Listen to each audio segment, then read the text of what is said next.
잘 지내십니까? 비 온 뒤에 구름도 끼고 이래가지고 우리 동네 근처에 한번 나와 봤어요. 이 뒤에 보이는 가을 단풍이 떨어지기 싫어서 아직도 대롱대롱 매달려 있는 모습이 보이죠. 오늘은 중국 선사 스님들은 그 정도만 되고 우리나라 스님들이 참선을 하게 된 그런 이 배경과 내용에 대해서 좀 말씀드릴까 합니다. 아시다시피 우리나라 선종의 초조는 경의 스님이라고 하지요. 그동안에 이조 때에는 선맥이 끊어졌다가 이 경의 스님이 수행을 잘한 그 이후로부터 선맥이 이어졌다고 해서 이 경의 스님을 많이 얘기를 하고 있죠. 그 스님은 동학사 불교 전문 강원에서 아주 유능한 강사로 정평이 났던 분이었죠. 모르는 게 없을 정도로 부처님 말씀에 대해서는 해박한 실력을 가졌던 스님이었는데 해제가 돼서 스승께 인사를 하러 길을 떠났죠. 가다가 날이 저물어서 어느 집에 들어가서 하루 자고 가자고 했는데 지금처럼 전염병, 독한 바이러스 병이 돌아서 그 동네에는 들어오지 말라고 해가지고 몇 군데나 쫓겨났죠. 밖에서 자면서 그는 죽음이라고 하는 공포에 대해서 밤을 지샜습니다. 이 동네에 들어오면 죽으니까 밖에 나가서 자십시오. 그는 말로는 생과 사가 둘이 아니고 따로 없다고 하고 공포를 느끼지 않는다고 그렇게 힘주어 말했는데 쏙 찌어나서 가만히 처마 밑에서 서서 생각해 보니까 자신도 죽음을 굉장히 두려워하는 마음이 있었다는 거죠. 그는 내가 실질적인 공부를 하지 못했구나, 이론과 관념으로 잘 아는 것처럼 허세를 떨었구나. 그 뒤로 동학사에 들어가서 강원을 해산시키고 지금까지 말해왔던 실질적인 공부, 나는 누구인가, 내가 왜 이렇게 말은 그럴듯하게 했는데 불안에 떨었을까, 그 실상이 무엇인가. 그래서 그는 자기 방을 안으로 걸고 참선을 했죠. 참선할 때는 화두를 든다고 했죠. 화두도 좀 특이한 화두라요. 있으면 글을 많이 아니까 여사미거 마사도래, 당나귀 일은 오지 않았는데 말 일은 왔다, 좀처럼 듣기 어려운 화두입니다. 이게 도대체 무슨 말인가?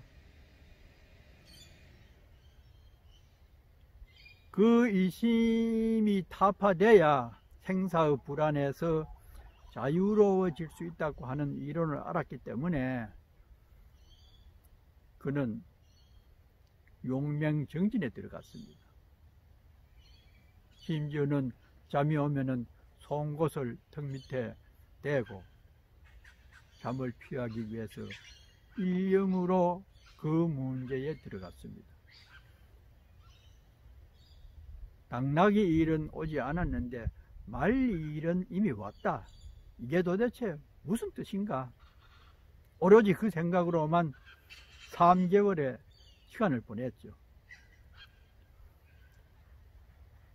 어느 날 시자가 마을에 갔다가 와서 한다는 말이, 마을에 내려가서 내가 이 얘기를 나누다가 보니까 그 신도가 한다는 말이,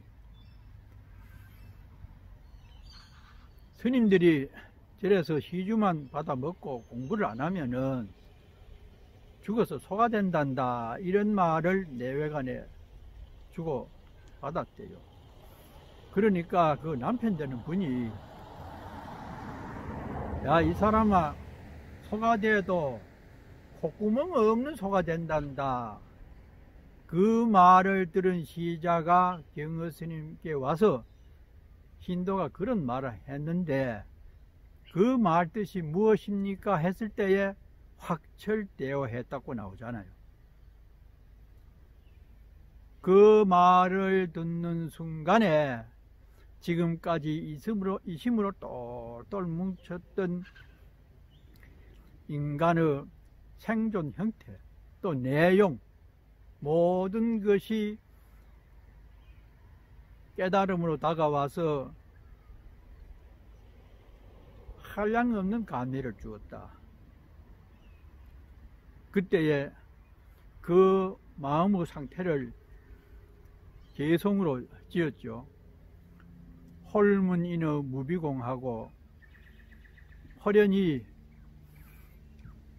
콧구멍 없는 소가 된다는 말을 듣고 깨달아 보니까 삼천대천 세계가 내 집이더라.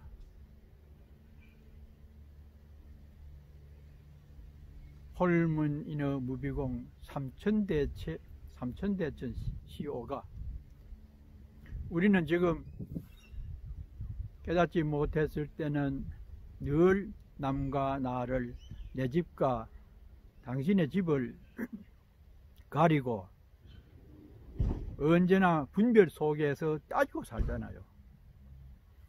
깨닫고 보니까 이 세계가 전부가 내 집이더라. 자기 집은 편안하죠. 남의 집에 가면 눈치도 보이고 조심도 해야 되는데 이 세계가 내 집이니까 얼마나 마음이 편안하고 안락을 느꼈겠어요. 6월 연암 산화로에, 그때가 아마 음력 6월이었는가 봐요. 한참 더울 때죠. 그 연암이라는 곳에 오가는 많은 사람들이 태평가를 부르더라. 야인 무사 태평가로다. 야인은 권력을 잡으려고 의리되지 않는 평범한 사람들이죠. 그 많은 사람들이 오고 가고 농사를 짓고 꽃게질을 하고 무엇을 하는 사람들인지 모두가 태평가를 부르며 살고 있더라. 경허스님의 오도송이었죠. 그래서 우리가 그 말을 자주 듣고 얘기를 하죠. 그 뒤로 스님은 아무 걸림 없이 평화스럽게 그렇게 살았는데, 여기에 문제가, 그러면 경허 스님이 참구한 화두하고 그 시자가 말한 콧구멍 없는 소가 된다고 하는 그 상황에서 어떻게 돼서 깨달음을 얻을 수 있는 계기가 되었는가? 그것은 경허 스님의 화두에도 있지 않고 콧구멍 없는 소라는 말과 전혀 관계가 없습니다. 계기는 되었지만은 때가 되면은 흔히 하는 말로 닭이 알을 품고 있다가 병아리가 나올 때 쭉 밖에서 쪼아주면은 병아리가 나오듯이 졸탁굿이다. 안팎이 맞아 떨어져서 그렇게 된다는 겁니다. 그것을 하나의 계기라고 하기 때문에, 그렇다고 해서 경허 스님이 화두를 챙기지 않았고 시자가 콧구멍 없는 소에 대해서 질문을 하지 않았더라면 그 계기가 없었, 깨달음이라고 하는 세계가 그때 나타나지 않았을지도 몰라요. 이것이 하나의 인연법입니다. 때가 무르익으면은 그렇게 되는데, 그것이 어떤 것 때문이 아니고 피차의 상황이 그렇게 되는 것을 계기로 해서 제3의 깨달음이라고 하는 세계가 열렸다. 매우 중요한 부분이지만은 이것은 실제로 참선을 하는 사람들만이 알지 안 해본 사람은 모릅니다. 그냥 이 얘기로만 듣지.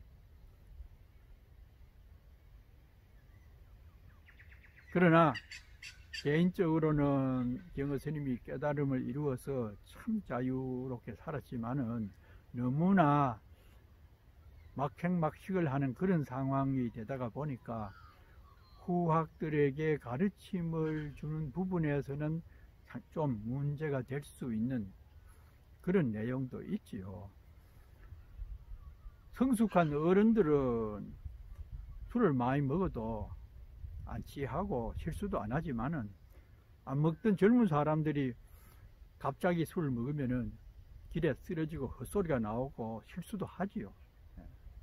그것이 온전하게 자기 세계가 구축되었던 경허 스님에게는 무엇을 어떻게 하든지 자유로움을 느꼈겠지만은, 스승이라고 하는 입장에서는 다소의 문제가 있다고 저는 생각을 합니다. 경허 스님 얘기가 너무나 많지만은 제가 항상 의심을 하는 부분이 하나 있어요. 김진태라고 하던 그 검찰총장인가 아마 그런 그 소임을 맡은 이가 수월 스님이라고 하는 경허 스님 제자에 대해서 책을 쓴 게 있죠. 달을기 있는 수월인가 물을기 있는 달인가 제목이. 그런데 그 제자가 마지막 스님이 계신 곳을 알 수가 없어서 중국에 가서 물어 함경북도 어느 꼴짝인가 대충 인상을 얘기해 가지고 찾아갔죠. 마지막으로 한번 뵙고 싶어서, 스승이니까. 그런데 경허 스님은 그 당시에 머리를 기른 일반 사람의 복장을 해가지고 나병 환자 여성과 함께 살면서 동네 애들을 모아놓고 글을 가르쳤다, 그런 소문을 듣고 수월 스님이 찾아갑니다. 물어 찾아가서 인상을 얘기하고 하니까 틀림없는 자기 스승인 경허 스님이라요. 찾아가니까 이미 찾아온다는 소문을 들었는지 방에 안으로 잠궈 놓고 문을 열어주지 않았어요. 수월 스님이 간청을 합니다. 밖에서. 스님, 한 번만 신경케 해 주십시오. 다시는 안 오겠습니다. 스님 한번 뵙고 싶습니다. 제발 문을 열어 주십시오. 끝내 경허 스님은 문을 열지 않았다고 합니다. 여기에서 왜 경허 스님은 그 아끼던 수월 스님에게 자기 모습을 보이지 않았을까? 확철대오에서 그렇게 젊은 나날을 자유롭게 지낸 분이 어디에 걸려서 문을 잠그고 있었을까? 이것이 제가 평소에 의문을 가져보는 내용이라요. 자기 모습이 초라해서였을까요?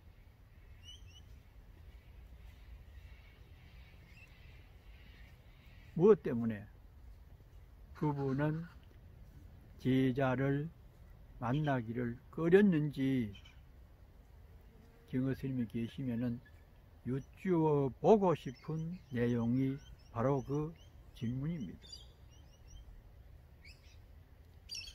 고맙습니다.